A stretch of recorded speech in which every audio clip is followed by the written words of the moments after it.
वीरपुर गांव में विक्रम सिंह नाम के राजा थे, जो बहुत ही दानी राजा थे। लेकिन उनकी बस एक शर्त थी, वो किसी को भी दान देने से पहले उससे एक सवाल पूछते।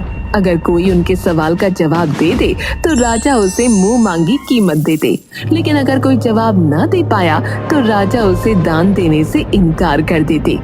एक दिन राजा विक्रम सिंह के दरबार में एक राही आता है। महाराज, मैं एक यात्री हूँ और काफी दूर से आया हूँ।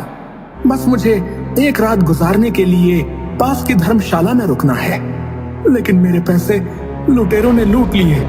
तो क्या आप मुझे कुछ धन दे सकते हैं? अरे हाँ, क्यों नहीं भाई, बिल्कुल दे सकता हूँ, लेकिन मेरी एक शर्त है। तुम्हें मेरे एक सवाल का जवाब देना होगा। जी महाराज, पूछिए। तुमने कहा कि तुम एक यात्री हो, लेकिन यात्री तो सिर्फ 2 हैं। अब बताओ कौन कौन? वो आदमी बहुत देर तक सोच में डूबा रहता है। महाराज, क्षमा कीजिए, लेकिन मुझे आपके सवाल का उत्तर नहीं आता। तो क्षमा कीजिए, मैं आपकी सहायता नहीं कर पाऊंगा, क्योंकि मेरा नियम है कि जो कोई मेरे प्रश्नों का उत्तर नहीं देता, मैं उसे दान नहीं देता। लेकिन महाराज, मेरे पास रुकने के लिए कोई स्थान नहीं है। परंतु जो मेरे प्रश्नों का उत्तर नहीं देता, मैं उसे दान नहीं देता। फिर आदमी चिंता के भाव से जाने लगता है। रुकिए, मैं आपको दान नहीं दे सकता, लेकिन आप मेरे महल में एक रात के लिए आश्रय ले सकते हैं। आदमी के चेहरे पर मुस्कान आ जाती है। महाराज की जय हो, महाराज की जय हो। लेकिन महाराज, आपने जो प्रश्न पूछा उसका उत्तर तो बता दीजिए। मेरे प्रश्न का उत्तर था सूरज और चांद।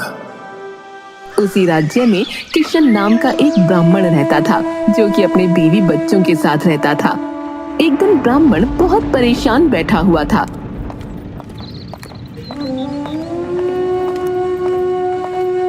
क्या हुआ जी, आप बहुत परेशान दिख रहे हो?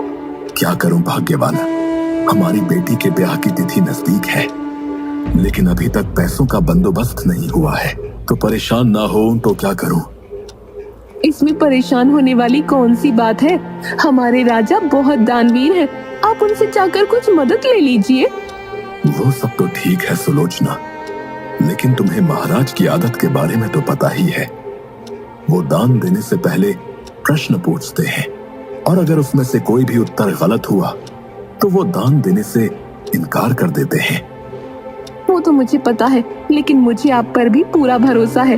आपने इतने वेद पुराण पढ़े हैं, मुझे नहीं लगता कि आप उनके सवालों का जवाब नहीं दे पाएंगे। आप जाइए और उनसे कुछ मदद मांगिए। और हाँ, मैं तो कहती हूँ कि आप अजय और विजय को भी ले जाइए। बात तो तुम्हारी सही मालूम पड़ती है। ठीक है, मैं कल सुबह महाराज के पास मदद लेने हेतु जाऊंगा।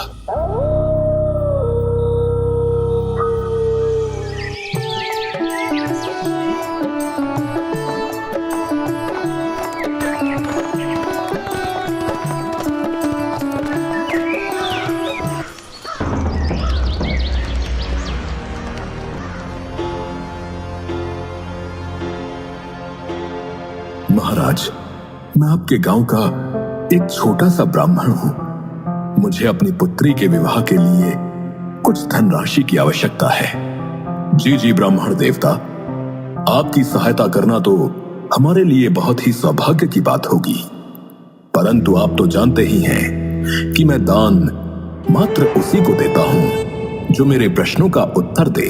जी महाराज, मुझे पता है, कृपया आप पूछिए जो भी आपको पूछना है।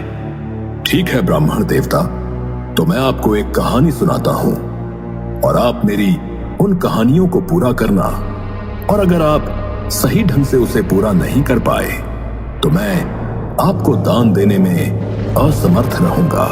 जी अवश्य महाराज, कृपया पूछिए। वीरपुर गांव में राजा चंद्रसेन थे, जिनकी पुत्री थी पद्मा, जो कि बहुत ही सुंदर और गुणवंती थी, लेकिन उन्हें कोई भी राजकुमार पसंद नहीं आता।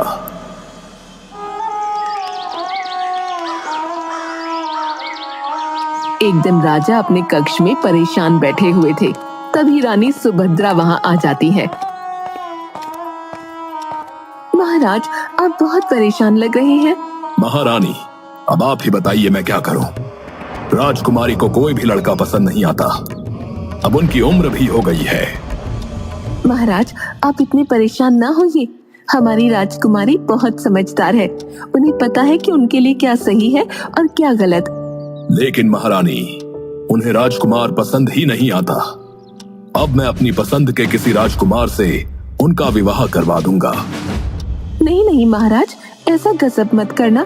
जब हमारी राजकुमारी को कोई लड़का पसंद आ जाएगा तब वो खुद ही आपको शादी के बारे में कह देंगे। और अगर आपको उनकी ज्यादा ही फिक्र हो रही है तो आप खुद उनसे बात कर लेना। ठीक है महारानी जी, मैं कल ही राजकुमारी से बात करूंगा।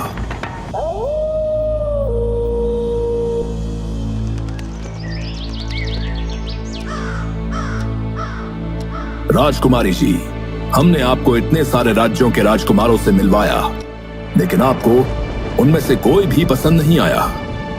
अगर आप कहें तो क्या मैं आपके लिए स्वयंवर रखवा लूं? आपको जो भी राजकुमार पसंद आएगा आप उन्हें अपने वर के रूप में स्वीकार कर लेना। नहीं नहीं पिताजी, मुझे स्वयंवर तो बिल्कुल पसंद नहीं है। स्वयंवर में मुझे कैसे पता चलेगा कि किस राजकुमार के अंदर कौन सा गुण है? मुझे जब कोई राजकुमार पसंद आएगा तब मैं आपको बता दूंगी। नहीं नहीं राजकुमारी, अब मैं आपकी एक नहीं सुनूंगा। कल मैं 4 नौजवानों को बुला रहा हूँ।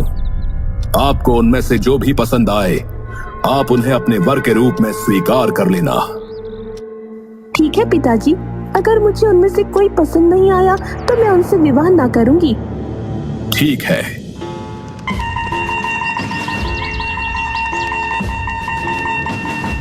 राजकुमारी, ये देखिए, ये हैं 4 राजकुमार। अच्छा, लेकिन इनमें ऐसी क्या विशेषताएं हैं जो मैं उनसे विवाह करने के लिए राजी हो जाऊं? बताइए कि आप में क्या विशेषताएं हैं। महाराज, मैं कपड़ा बेचकर जितना भी धन कमाता हूँ उसका एक हिस्सा मैं देवताओं को चढ़ाता हूँ।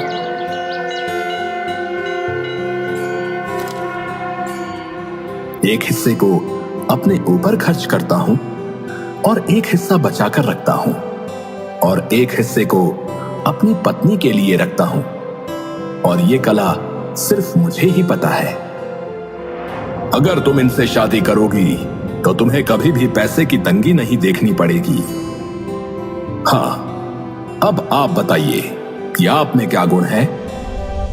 महाराज, मैं सभी पशु पक्षियों की बोली जानता हूं। मैं किसी भी पशु पक्षी की बोली आपको सुना सकता हूं और समझ भी सकता हूं।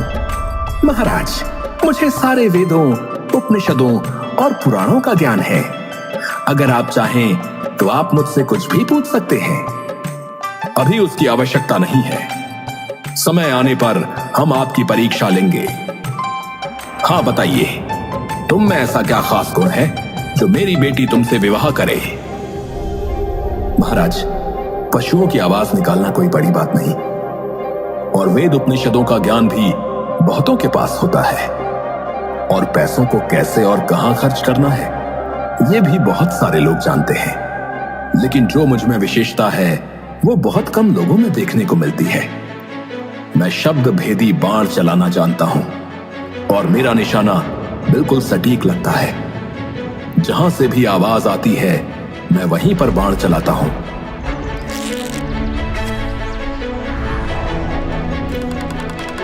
और मेरा निशाना आज तक नहीं चुका। हाँ तो राजकुमारी, बताइए, आप इन 4 में से किसे अपना वर चुनेंगी। हाँ तो बताइए ब्राह्मण देवता कि राजकुमारी इन 4 लड़कों में से किससे शादी करेगी। महाराज, राजकुमारी बहुत ही समझदार थी। अगले दिन